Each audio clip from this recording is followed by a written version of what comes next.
Yang perlu kita renungkan kemudian adalah apakah kita dalam kondisi saat ini, menurut kita, apakah kita ini sudah termasuk golongan hamba Allah?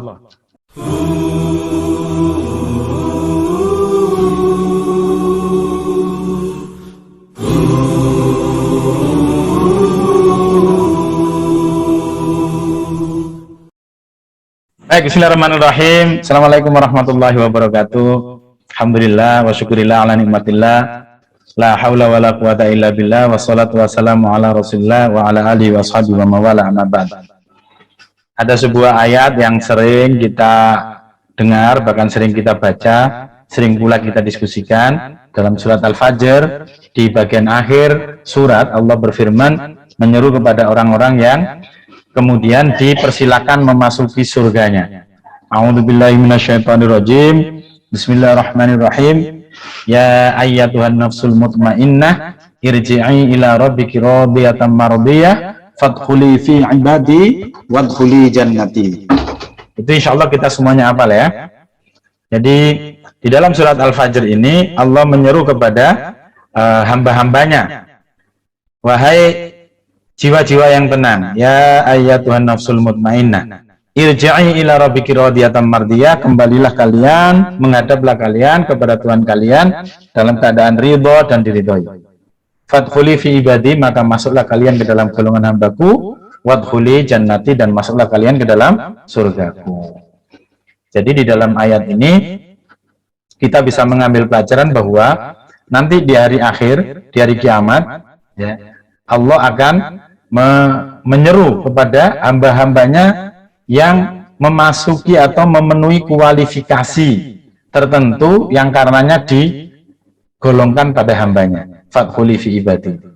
Nah, ketika Allah sudah mengakui mereka ini sebagai hambanya dengan kualifikasi yang dipenuhi, maka kemudian Allah berikan tiket untuk memasuki surganya. Wadkhuli fi jannati. Yang perlu kita renungkan kemudian adalah kira-kira ya, dalam kondisi saat ini menurut kita, apakah kita ini sudah termasuk golongan hamba Allah yang karenanya nanti mendapatkan tiket untuk bisa memasuki surganya. Mungkin kita selama ini sudah sibuk beribadah, tapi barangkali jarang kita menanyakan apakah kita ini sudah memiliki kualifikasi sebagai hamba Allah.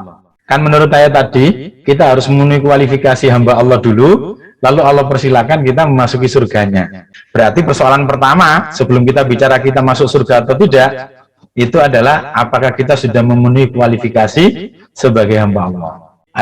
Ada kalanya perlu bagi kita untuk merenungkan ya, firman-firman Allah ini, lalu kemudian kita jadikan cermin untuk kita, ya, supaya kita ini tidak GR, kan gitu. Kenapa? Karena orang ketika dia itu bisa masuk surga atau tidak, itu penilaian Allah, bukan penilaian orangnya. Orang ini dianggap oleh Allah atau di hadapan Allah dimasukkan orang baik atau tidak baik, itu juga penilaian Allah, bukan apa? Bukan anggapan orang yang bersangkutan. Sama, seseorang ini masuk golongan hamba Allah atau tidak, itu bukan penilaian orang ini sendiri terhadap dirinya, tetapi penilaian Allah Subhanahu wa Ta'ala kepada dirinya. Nah, karenanya maka kita perlu cari tahu, cari informasi kira-kira dalam pandangan Allah yang dimaksud ibadullah, fadkhuli fi ibadi, masuklah kalian ke dalam golongan hambaku, itu bagaimana? Ya, terkadang pertanyaan-pertanyaan seperti ini jarang kita lontarkan. Ya. Mungkin yang sering kita lontarkan, apakah kita hari ini sudah qiyamul lail? Apakah hari ini kita sudah tilawah Al-Quran? Apakah hari ini kita sudah bersedekah? Apakah itu salah? Tidak, bukan salah. Ya, apa yang kita tanyakan beberapa poin tadi itu adalah ekspresi dari ketika seseorang sudah termasuk golongan hamba Allah. Otomatis itu. Tentu, ya, kalau kita ingin mencari informasi lebih jauh tentang siapa-siapa yang tergolong atau masuk kualifikasi hamba Allah, kita perlu mendapat informasinya dari Allah dan Rasulnya. Setidaknya kita bisa gunakan, misalnya salah satu diantaranya adalah penjelasan Allah di dalam surat Al-Furqan. Ya. Surat Al-Furqan ayat yang ke-63. Ya, jadi ayatnya panjang tapi ini perlu untuk kita renungi ya, jadi satu kesatuan karena saling berkaitan. Di dalam surat Al-Furqan surat ke-25 ayat mulai dari nomor 63 sampai 64 itu Allah berbicara tentang siapa yang disebut sebagai hamba Allah itu.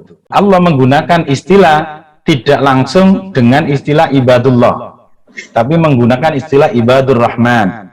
Sebagaimana sama-sama kita ketahui bahwa Allah itu punya nama-nama banyak, ya, yang sangat terkenal kita kenal adalah 99 Asmaul Husna.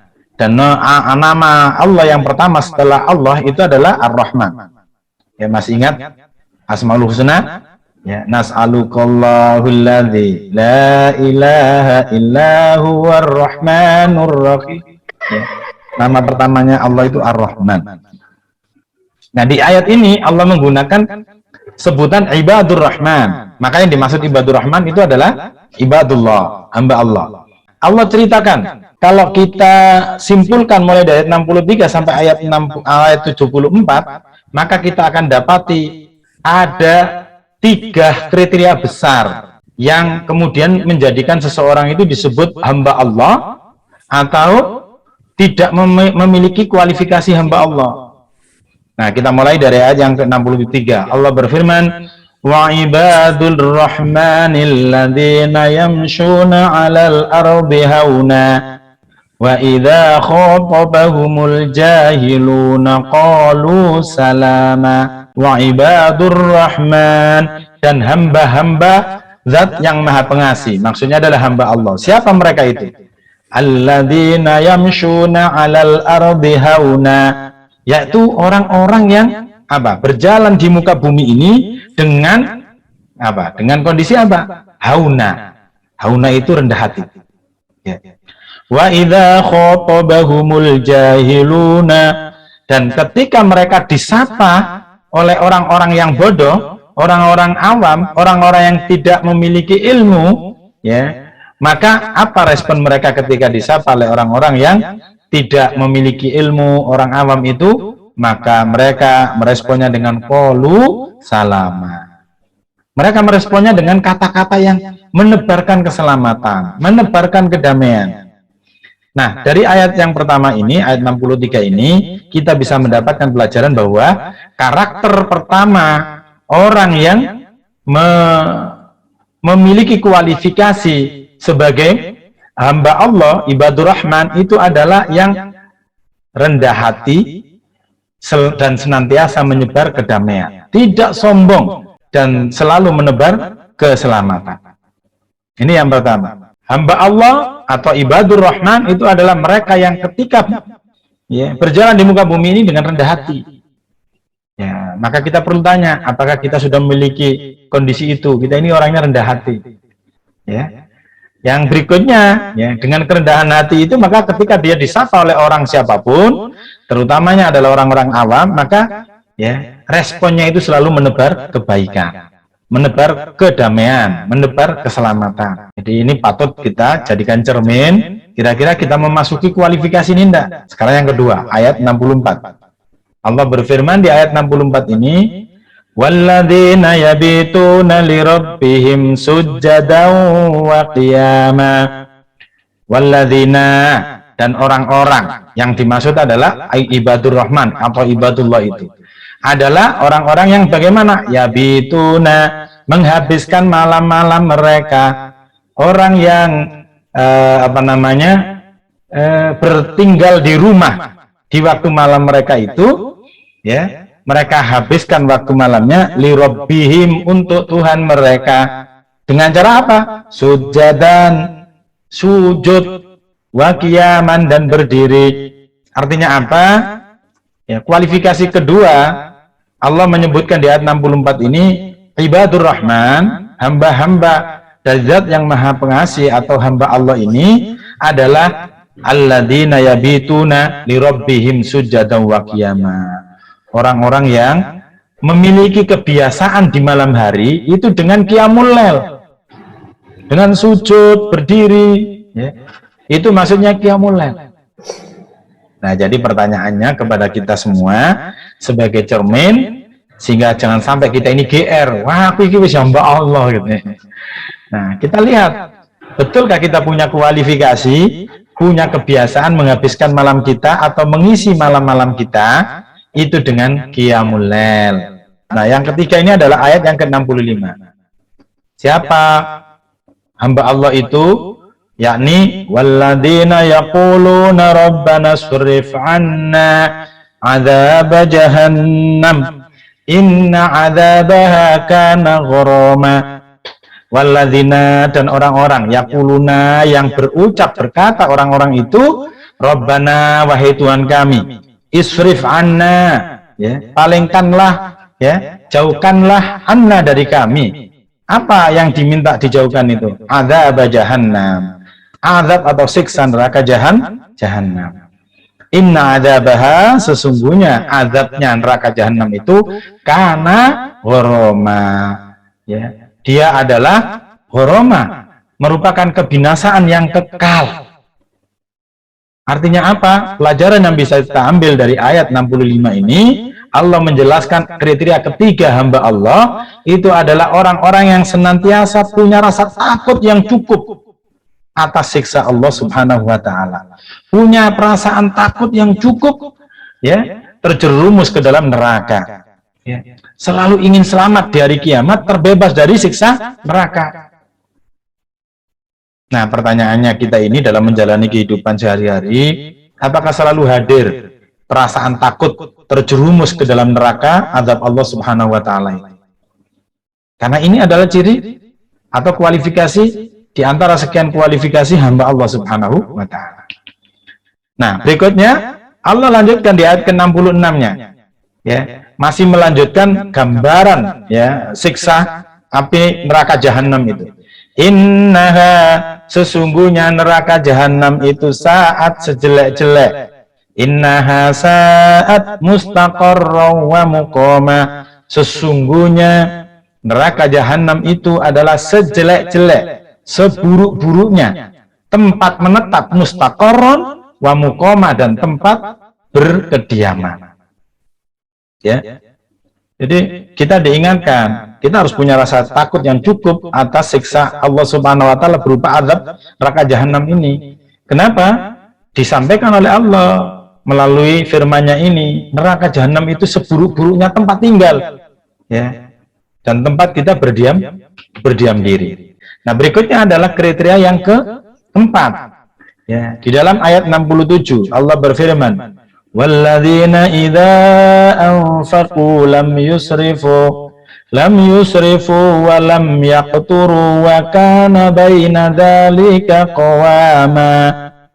Nah, ciri yang keempat orang yang disebut hamba Allah itu adalah walladzina idza anfaqu, yaitu orang-orang yang ketika membelanjakan hartanya, menginfakkan hartanya, dia tidak membelanjakan, tidak menginfakkan harta itu dengan cara lam yusrifu, tidak berlebih-lebihan, walam yakturu, dan tidak kikir, wakana baina dzalika qawama, dan mereka punya sikap di antara keduanya itu, tidak berlebihan juga tidak kikir. Dan ini seirama dengan sabda Rasulullah SAW dalam sebuah hadis yang Rasulullah berwasiat, ada 3 yang menyelamatkan kita, salatun munjiyatun. Ya, yang pertama itu adalah apa? Khasyatullahi fis sirri wal alaniyah, takut kepada Allah dalam keadaan sepi maupun bersama-sama orang lain. Kan gitu. Wal adlu fil ghadabi war ridho, selalu menghadirkan sikap adil terhadap siapapun apapun, ya, dalam keadaan kita membenci, menyukai sesuatu itu atau orang itu, atau sebaliknya dalam kondisi kita membenci sesuatu itu atau orang itu, tetap adil. Dan yang ketiga Rasulullah mengatakan adalah wal qasdu fil faqri wal hina, bersikap cukup, ya, pada saat dia dalam keadaan kekurangan, atau sebaliknya pada saat dia dalam kondisi berlebih-lebihan kekayaan. Jadi al-qasdu, ya, punya sikap sedang, cukup, tidak berlebihan, tidak kikir. Nah, kita bertanya pada diri kita, ini termasuk enggak kan gitu, ya. Nah, itu kriteria yang keempat. Nah, kriteria yang kelima di dalam ayat yang ke-68, ya, agak panjang ayatnya. Allah berfirman di ayat ini, walladzina la yad'una ma'allahi ilahan akhar. Ya. Orang yang disebut dengan ibadur rahman atau hamba Allah itu adalah orang-orang yang tidak menyembah, tidak mohon pertolongan, tidak menyeru, ya, ya, ma'allah, beserta Allah itu ilahan akhar, ada Tuhan yang lain, ya. Artinya tidak menyertakan Tuhan lain dengan Allah ini, murni hanya untuk Allah. Artinya apa? Tidak syirik, ya, tidak syirik. Wala yaqtuluna an-nafsal lati harramallahu illa bil haqq, ya. Dan mereka tidak membunuh jiwa, ya, kecuali yang dilarang oleh Allah, kecuali dengan yang dibenarkan oleh Allah Subhanahu wa taala, kecuali dengan alasan yang hak. Ya, misalnya gimana? Ya, inilah penjelasan Islam itu tidak menyuruh membunuh orang, Islam tidak menyuruh berperang. Ya, Islam itu, ya, cinta kedamaian. Dan kenapa harus berperang lalu kemudian membunuh? Karena diperangi. Ya, kalau sudah diperangi, maka kita harus membela diri. Dan dalam keadaan berperang karena diperangi, itu kemungkinannya dua. Ya, kita terbunuh atau kita membunuh. Ya, dan ketika membunuhnya dalam keadaan diperangi lalu membalas memerangi, itu diantara yang illa bil haq. Ya. Nah, saya tegaskan di sini bahwa Islam tidak agama yang menyuruh pembunuhan, menyuruh peperangan. Bahkan di dalam hadis Rasulullah mengingatkan kepada kita, dua orang bertengkar ketika mereka sama-sama ingin membunuh dan salah satu terbunuh, siapa yang masuk neraka? Dua-duanya. Kenapa? Meskipun yang satu berhasil membunuh, ya, meskipun yang satu terbunuh, dia tidak berhasil membunuh, tetap juga dia masuk neraka karena dia ingin membunuh juga. Gitu. Yang berikutnya adalah wala yaznun, tidak apa? Tidak berzina. Wa may yaf'al dzalika yalqa athama, dan barang siapa yang mengerjakan seperti ini, yalqa athama, dia mendapatkan dosa. Artinya apa? Orang yang disebut oleh Allah ibadur rahman, hamba Allah itu adalah orang-orang yang selalu menghindari syirik. Dia tidak syirik dan tidak melakukan dosa-dosa besar. Di sini disebutkan tidak membunuh, tidak berzina. Ya, mereka tidak melakukan dosa-dosa besar. Ya. Ini kriteria yang keberapa tadi? Kelima, ya, kelima. Nah, berikutnya melanjutkan kriteria yang kelima ini, Allah sampaikan di ayat yang ke-69, yudha'af lahul adzab. Mereka yang mengerjakan dosa-dosa besar tadi itu yudha'af lahul adzab, ya, dilipat gandakan baginya siksa Allah. Artinya, ya, siksa Allah itu tidak dosanya 100 dia dapat siksa 100. Tidak. Ketika dosa-dosa seperti tadi, dosa-dosa besar itu dilakukan, maka yudha'af lahul adzab, dilipatkan siksa Allah itu. Ya, enggak, lipatannya berapa? Wallahu a'lam bishawab. Allah yang Maha tahu. Ya. Dan di ayat ini Allah tegaskan lagi, ya. Yudha'af lahul adzab yaumil qiyamah. Ya. Mereka dilipat gandakan bagi mereka siksa Allah di hari kiamat, wa yakhlut fihi muhana. Dan mereka kekal, ya, di dalam azab itu muhana, dengan cara terhina. Jadi di sini bahkan Allah tegaskan ada cerita tentang mereka tidak hanya dilipat gandakan siksanya, tapi kekal dalam azab itu. Kalau kekal itu ada selesainya enggak? Nah, ayat yang ke-70 Allah berfirman menjelaskan kriteria berikutnya. Kriteria yang keberapa ini tadi? Nah, kriteria ke-6 Allah menegaskan, tetapi orang beriman itu, ya, bukanlah orang yang tidak pernah salah dan dosa. Ya. Nah, tetapi Allah jelaskan di sini, illa man taba, kecuali orang-orang yang bertobat, wa amana wa amila amalan, dan beriman, wa amila amalan, dan berbuat perbuatan solihan yang baik, faulaika, maka mereka itu, meskipun mereka itu sudah pernah berbuat dosa, tetapi karena tobat, beriman, kembali kepada keimanannya, lalu berbuat kebaikan-kebaikan, faulaika yubaddilullahu sayyiatihim hasanat. Maka mereka itu akan mendapatkan ganti dari Allah atas keburukan-keburukan itu dengan ganti apa? Ganti hasanatin, kebaikan-kebaikan. Wa kanallahu ghafurur rahima, dan adalah Allah zat yang maha pengampun lagi maha penyayang. Nah, jadi artinya apa? Ibadur Rahman, hamba Allah itu orang ahli taubat. Kenapa disebut ahli taubat? Ya karena tidak mungkin mereka itu lepas dari salah dan dosa. Ya. Dan ketika kita punya salah dan dosa, akan diganti oleh Allah kesalahan dan dosa kita itu dengan kebaikan manakala kita taubat kepada Allah. Lalu tidak hanya taubat begitu saja, mohon ampun, sebagaimana sabda Rasulullah itu, ittaqillah haitsuma kunta, takwalah kalian, takutlah kalian kepada Allah di mana kalian berada, ya.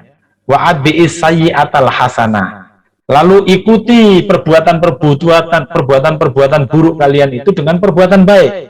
Tamhuha, ya. Semoga perbuatan baik itu menghapus perbuatan-perbuatan buruk kita.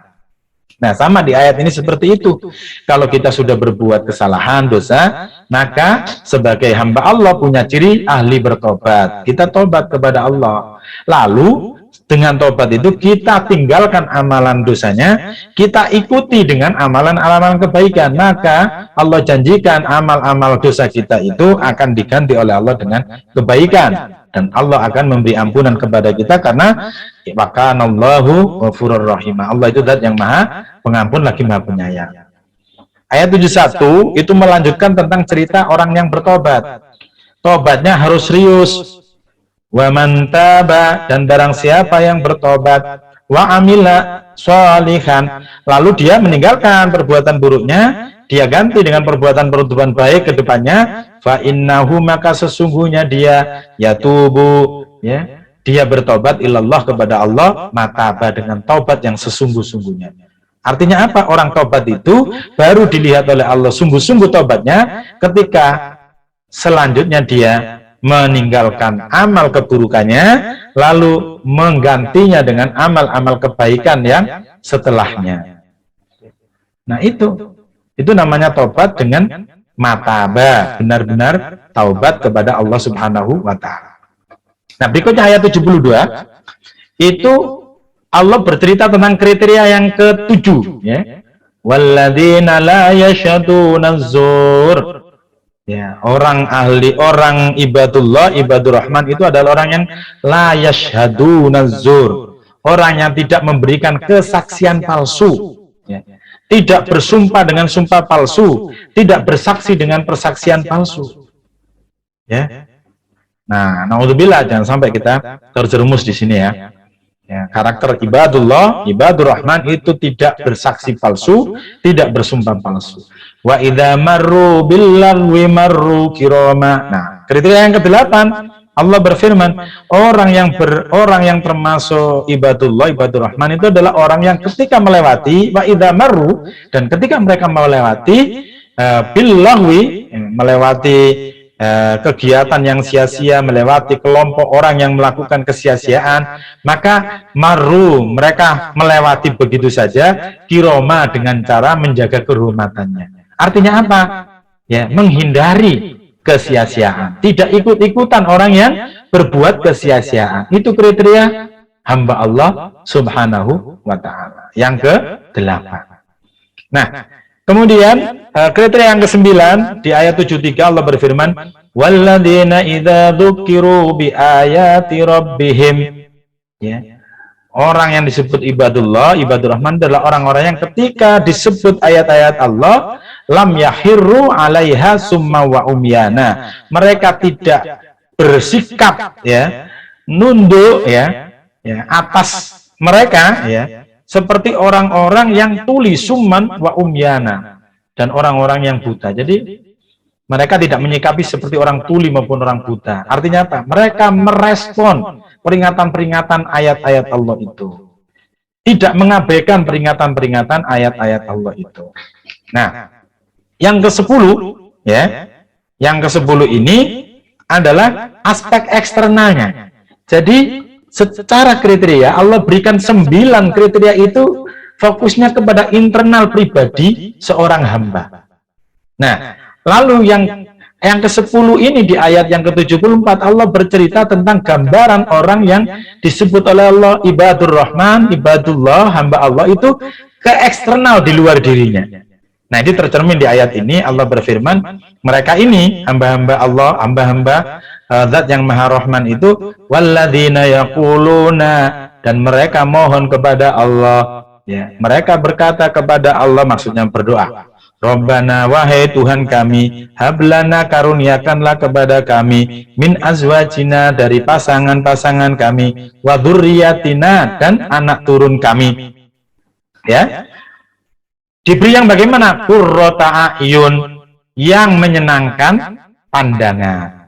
Nah, Ibnu Abbas radhiyallahu an ketika memberikan penjelasan tentang makna qurratu a'yun, ya beliau mengatakan qurratu a'yun itu maksudnya adalah keturunan yang mengerjakan ketaatan kepada Allah Subhanahu wa taala.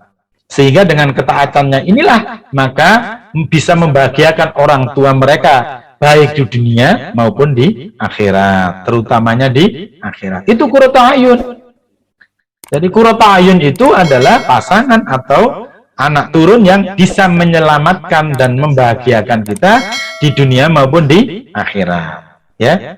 Nah, jadi itu yang ditegaskan oleh Allah Subhanahu wa taala dalam ayat ini. Dan tidak hanya itu, wa ja'alna, permohonan yang berikutnya adalah ya Allah, jadikanlah kami lil muttaqina, kepada orang-orang muttaqin, orang yang bertakwa itu, imamah, sebagai pemimpin. Artinya apa?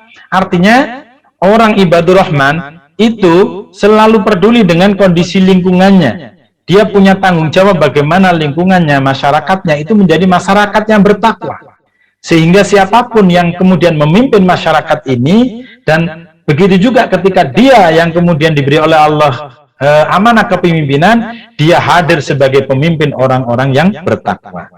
Jadi di ayat yang ke-10 ini Allah tegaskan karakter orang yang disebut sebagai hamba Allah atau hamba Zat yang Maha Pemurah ini adalah orang-orang yang secara eksternal punya kriteria apa? Membangun keluarganya dengan keluarga yang taat kepada Allah sehingga selamat di dunia dan di akhirat. Ya, keluarga. Yang kedua adalah membangun masyarakatnya sedemikian sehingga masyarakat itu menjadi orang-orang yang bertakwa, sehingga ketika dia memimpin mereka, jadilah dia sebagai pemimpin orang-orang yang bertakwa. Jadi kesimpulannya bahwa orang-orang yang disebut oleh Allah sebagai hamba Allah atau ibadur rahman itu adalah orang yang punya 3 hal. Yang pertama adalah pribadi yang qualified, ya, pribadi yang berkualitas dengan 9 kriteria yang dijelaskan di ayat 63 sampai 73. Yang kedua adalah dia berhasil, dia bisa membangun keluarga yang baik, keluarga yang taat kepada Allah. Dan yang ketiga, dia berhasil bisa care, membangun masyarakatnya sehingga masyarakat menjadi masyarakat yang bertakwa. Seperti itu yang dijelaskan oleh Allah di dalam ayat yang ke-74. Wallahu alam bishawab. Semoga Allah memberikan hidayah kepada kita untuk bisa menghadirkan kriteria-kriteria itu, 10 kriteria itu, baik yang dimensinya secara pribadi ke kita sendiri, dimensinya peran kita di dalam keluarga, dimensi yang ketiga peran kita di masyarakat. Mudah-mudahan Allah jadikan kita hamba-hambanya yang nanti tergolong yang diseru fadkhuli fi ibadi wadkhuli jannati, masuklah kalian dalam golongan hambaku dan masuklah kalian ke dalam surgaku. Wallahu a'lam bishawab. Semoga bermanfaat. Mohon maaf bila ada yang salah. Assalamualaikum warahmatullahi wabarakatuh.